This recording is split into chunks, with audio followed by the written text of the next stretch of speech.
Olá, hoje nesta aula trataremos do tema de liderança. Esse é um tema bastante discutido nas organizações, especialmente com as mudanças e com a turbulência no ambiente econômico, enfim, nas habilidades que necessitam o novo gestor.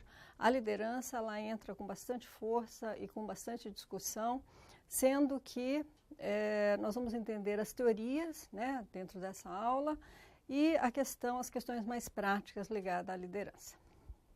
Bom, então os objetivos de aprendizagem, nós vamos definir o conceito de liderança, comparar liderança e administração. Então é importante que a gente entenda que um líder, para ser líder, ele deve ser um bom gestor, né? Então nem todo bom gestor é um bom líder, mas que os aspectos relacionados à gestão, o que vocês estão aprendendo em administração, dão a base conceitual, a base de conhecimento, né, de gestão, para que você possa, então, daí sim ter essa visão de liderança ou poder aplicar com mais segurança a questão da sua visão em relação às metas da organização onde você trabalha. Então, vamos resumir as principais conclusões e contribuições das teorias de traços, identificar premissas e principais limitações das teorias comportamentais, depois verificar as teorias contingenciais, né? Então, faremos uma evolução e daremos, então, a diferença entre essas três teorias e como que ela evolui. E comparar e contrastar os conceitos de liderança carismática e transformacional, definindo liderança autêntica, demonstrando que os líderes que valorizam a ética, né, são mais eficazes, que a questão da confiança é importante, então, nessa relação. Demonstrar o papel exercido pelo mentor, né, muitas empresas adotam esse conceito de mentoria para os funcionários, enfim, especialmente para preparar futuras lideranças. E verificar os desafios à eficácia da liderança. Bom, então, a liderança, ela é uma capacidade que uma pessoa, né, a capacidade que ela tem de influenciar um conjunto, um grupo de pessoas com as quais ela trabalha, para alcançar metas, para alcançar objetivos que favoreçam a organização. Então, as organizações precisam da liderança, deste papel, né, que desempenha o líder, que normalmente está ligado a uma função e um cargo formal, né, uma gerência, uma supervisão, um diretor ou então um presidente.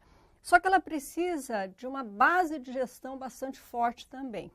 Então, quando a gente pensa em eficácia da organização, a gente precisa ter os dois pontos. A gente precisa da estrutura, né, dos processos, dos fluxos de processo, como que se farão as atividades, enfim, o planejamento. Isso é o gestor que faz. Você está vendo isso num curso de administração. Agora, a liderança é aquele indivíduo que tem uma visão mais estratégica. Para onde que deve ir a organização?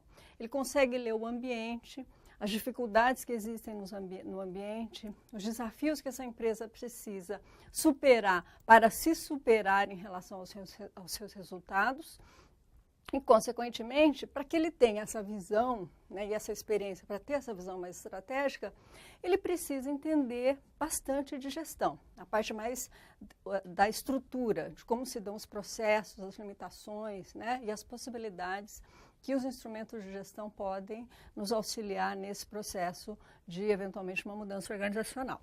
Bom, então, os líderes, eles estabelecem uma direção, né, desenvolvem essa visão de futuro, engajam as pessoas, porque o líder sozinho não vai fazer, né, muita coisa, comunicam essa visão, ou seja, a comunicação precisa ser muito acurada, a comunicação precisa ser muito ampla dentro da empresa, para que todos entendam a direção, para onde a empresa está indo. E inspiram as pessoas. Inspiram como? Inspiram pelos seus valores, por ser modelo dentro da empresa. Um líder, ele não pode desconectar o que ele faz do que ele fala. Então, essa discrepância faz com que os colaboradores, os liderados, desconfiem. Ou seja, a questão da confiança é prejudicada nesse processo se há essa discrepância entre a integridade do líder, né? A questão do que faz e o que fala. Bom, Então, vamos começar falando sobre a evolução das teorias. A teoria dos traços é a primeira teoria que apareceu, né? Ela vai buscar elementos na psicologia, na questão da personalidade, enfim, dos traços de personalidade, para entender quais são as características que devem ter um líder. É importante a gente lembrar que lá no começo, né, dos estudos, não haviam muitos elementos para que a gente pudesse falar, mas essa teoria dos traços é muito fraca. Não existia nenhum estudo, então a administração foi pegar emprestado um pouquinho os conceitos de personalidade para entender, para eu identificar quais as características que tem o líder. Uma das questões, um dos problemas dessa teoria é que ela é muito centrada no líder, na característica do líder. E nós vamos ver no decorrer das teorias que o processo de liderança é um processo social, é um processo onde envolve interação entre líder e liderado. Não existe líder sem ter liderados e vice-versa, né? Um líder existe para atender e conseguir atender às necessidades daquele grupo e fazer com que aquele grupo atinja necessidades e objetivos da organização. Então, lá no começo, né, na teoria dos traços, os pesquisadores ficaram tentando entender quais eram os traços que caracterizavam, então, que identificavam a liderança. Então, verificaram que extroversão, né, a capacidade de comunicação, a conscienciosidade, a responsabilidade, então, sobre as atividades, abertura a novas experiências, isso é fundamental para quebrar o status quo dentro da organização, a capacidade de inteligência, não só a inteligência cognitiva, de abstração, de análise, de proposição de solução de problemas, mas a inteligência emocional também, a capacidade de ter um equilíbrio emocional diante de situações de muito estresse. E a questão da empatia também era importante. Então, eles viram a empatia, a capacidade de se colocar no lugar do outro, né, de ter como que a outra pessoa está se sentindo nesta situação. Então, isso é a empatia. Então, essas características, né, esses traços de liderança, eles foram selecionados, né, dentro dos estudos para identificar, para poder auxiliar na identificação da liderança. Agora, os traços, eles não preveem uma liderança, não distinguem a liderança eficaz da não eficaz. Eles simplesmente prevê características da liderança. Então, como eu disse, essa teoria está muito focada no indivíduo, né, no traço do líder sozinho. Aí o pessoal começou a pesquisar mais e falou, olha, eu acho que só traço de personalidade, né, como não vai definir se é eficaz ou não é eficaz, não é suficiente. Então, talvez eu precise entender quais são os comportamentos do líder. O que faz dele um líder? Né? Qual é o estilo de comportamento dele que faz com que os liderados se sintam mais satisfeitos ou não. Aí entrou o pessoal, os teóricos, né, que trabalharam as teorias comportamentais, ou seja, não é mais o traço do indivíduo sozinho, do líder, mas o que esse líder faz, qual é o comportamento dele diante dos liderados, então quais eram essas características, quais eram esses comportamentos. E daí nós temos duas grandes correntes, né, que é a Escola de Ohio e de Michigan. A Escola de Ohio falava basicamente que o líder deve pensar, então, na estrutura de iniciação e numa característica de consideração. A questão da estrutura de iniciação se refere à capacidade que o líder deve ter para definir e estruturar o próprio papel e dos seus funcionários, né? O que as pessoas devem fazer, então, para alcançar os objetivos. E a questão de consideração, o líder tem que ter um balanceamento para manter relacionamentos de trabalho baseados, então, na confiança mútua e no respeito, então, às ideias dos funcionários. A Escola de Michigan já vem bastante semelhante, ela caracteriza, né, dois fatores bastante importantes para a gente entender o comportamento dos líderes. Um líder é orientado para pessoas, ou seja, ele é uma pessoa que enfatiza as relações interpessoais, demonstra o interesse nas pessoas, nos seus colaboradores, nas suas necessidades e aceita as diferenças que existem no seu grupo. E tem aquele líder que é mais voltado e orientado para a produção, ou seja, ele descarta a questão das pessoas e se foca bastante nos aspectos técnicos, nos aspectos práticos do trabalho. Bom, então aqui já começa, eles já começam a evoluir, né, para deixar de analisar somente a pessoa do líder, suas características de personalidade, mas agora começam a ver que comportamentos esse líder deve apresentar e o que será que funciona um pouco melhor que isso, que só a teoria dos traços, né? Aí o que acontece é o seguinte, é que vem uma outra geração de pesquisadores e fala, bom, mas só isso também não é suficiente. Por quê? Porque como é um processo de interação social, o líder, eu tenho que considerar características do líder, eu tenho que considerar características do liderado, porque é uma relação interpessoal, tenho que entender o contexto, né? Será que em todas as situações o líder vai funcionar do mesmo jeito? Um estilo de liderança vai funcionar em qualquer situação, para qualquer tipo de subordinado, né? Então, eles começam a incluir mais fatores para entender a dinâmica dessa relação. Então, entram as teorias contingenciais ou teorias situacionais. A primeira delas está muito baseada ainda, e tem resquícios, né, da teoria de Michigan, de Ohio, que fazia essa diferenciação entre líderes mais orientados para relacionamento e outros mais orientados para tarefa. Só que agora ele diz o seguinte, que o modelo então de situação, né, de contingência de Fiedler, ele diz o seguinte, que os grupos eficazes dependem, né, da adequação entre o estilo do líder, na interação que ele tem com seus subordinados e do grau de controle que ele tem e de influência que o líder tem sobre a situação. Ou seja, ele pode ser orientado para relacionamento ou para tarefa, e isso é identificado num questionário, né, num questionário chamado questionário do colega de quem menos gosto, que tem toda lá uma metodologia que diz se você é orientado para relacionamento ou para tarefa. Só que isso vai depender, né, tem um acréscimo que é como que é a situação. Então, o estilo de liderança, se é mais para relacionamento ou para tarefa, também vai depender da relação, né? O que é essa situação, então? É a relação entre o líder e o liderado, ou seja, qual é o grau de confiança que existe entre os dois, a credibilidade e o respeito que os membros têm pelo seu líder, o grau de estrutura da tarefa. É estruturada, é formalizada com procedimentos formais ou não?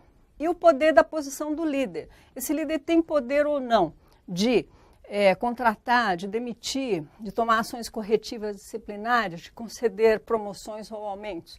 Então, esses 3 pontos, né, que definem uma situação, se o líder tem controle ou não, então qual é o grau de influência que ele tem sobre essa situação, vai determinar o melhor, o estilo do líder com base na teoria contingencial de Fiedler.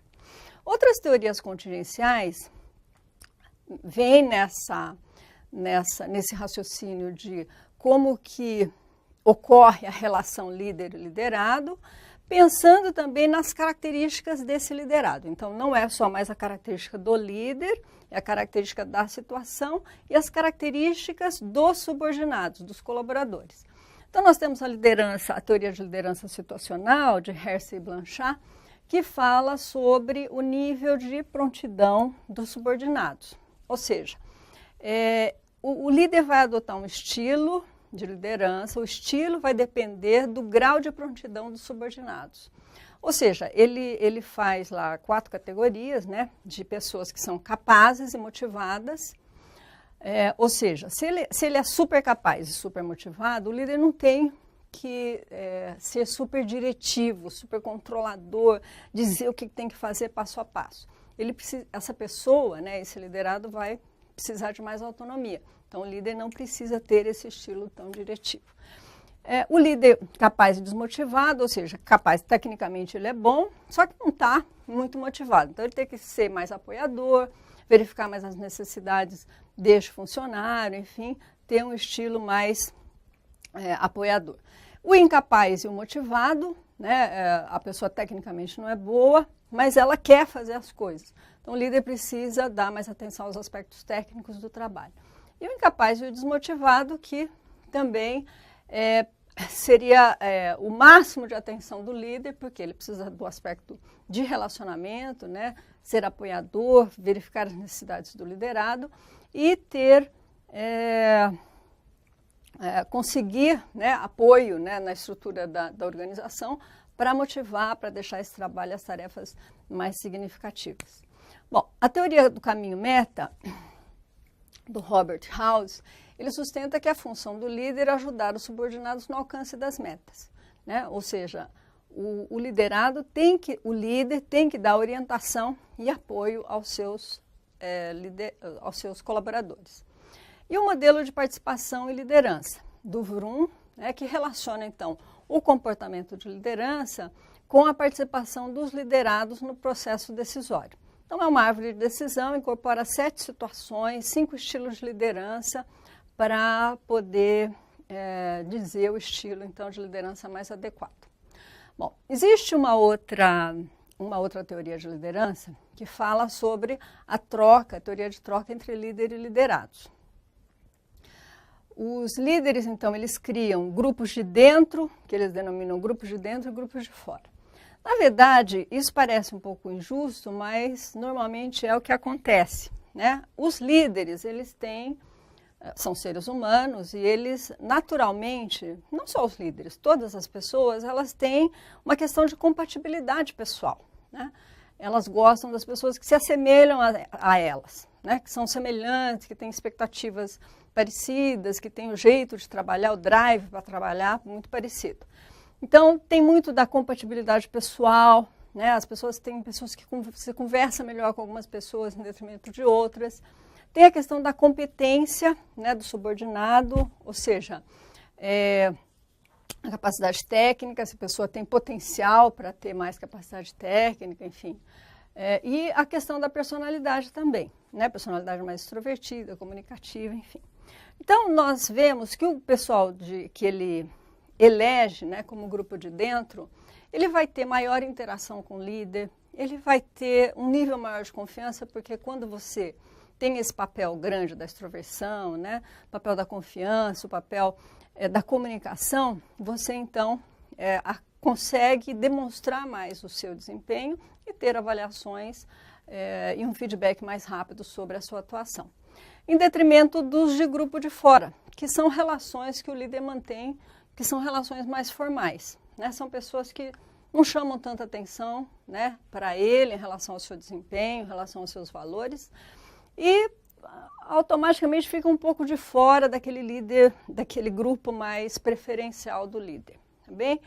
Não é uma situação ideal, mas ocorre com bastante frequência nas organizações, porque nós somos seres humanos e as pessoas, por mais que a gente tenha conhecimento da necessidade de ter um tratamento igual, né, equilibrado dentro da empresa, nós nos aproximamos e as pessoas se aproximam mais com mais parecidas elas são com as nossas características.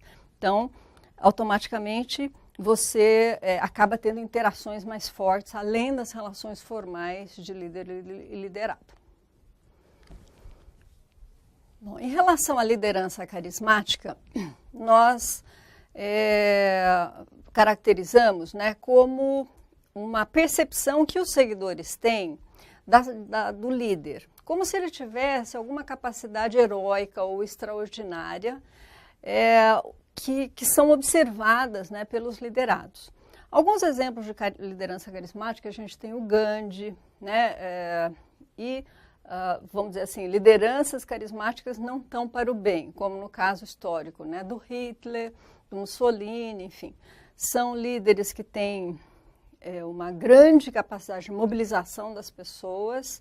Claro que isso está ligado também com o favorecimento de um momento histórico que faz com que esses líderes emerjam, né, na sociedade, e exatamente porque eles emergem no momento em que as pessoas necessitam dessas pessoas carismáticas, né, que apresentam características meio heróicas ou além do natural, né, além daquilo que a gente está acostumado a ver, e elas desempenham, né, um papel, algumas características, né, tem características como visão e articulação, ou seja, elas propõem um futuro melhor que o status quo, eles propõem uma mudança, né, e se a gente pensar nesses líderes carismáticos, todos propuseram grandes mudanças, né, mudanças para o bem ou mudanças para o mal, que acabaram em tragédias, mas eles promovem promovem um atendimento de uma necessidade que é coletiva, que as pessoas estão precisando naquele momento.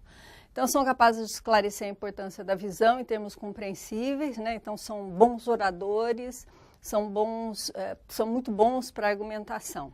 Então, na empresa, é importante que também tenha e desenvolva como gestor essa característica desse líder carismático, porque são pessoas que atraem as outras, né? Como se elas fossem um polo de atração, onde elas começam a falar, e a habilidade oratória ajuda muito de argumentação, onde as pessoas elas são convencidas, né, a te escutar, ou então esses líderes carismáticos conseguem essa atenção das pessoas exatamente por mostrar grande habilidade de comunicar a visão e de articular visões dentro de uma organização.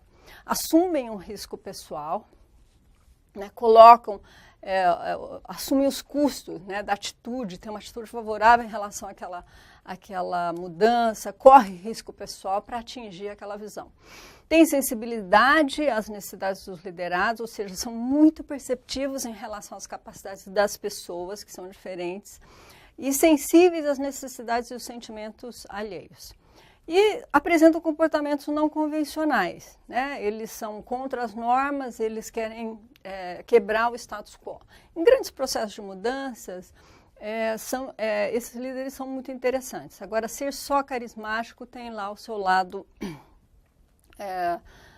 perigoso, né? E de que merece uma atenção, porque muitas vezes a liderança carismática, os líderes acabam pensando muito em si, né? Também tem toda essa dramatização e essa atuação com as pessoas, mas tem um lado que, historicamente pensando, a gente vê que eles pensam muito no seu ganho pessoal, né, numa situação voltar-se para uma qualidade própria, uma necessidade própria. Nós vamos dar uma paradinha nesse módulo e iniciaremos na sequência com mais uma parte da aula.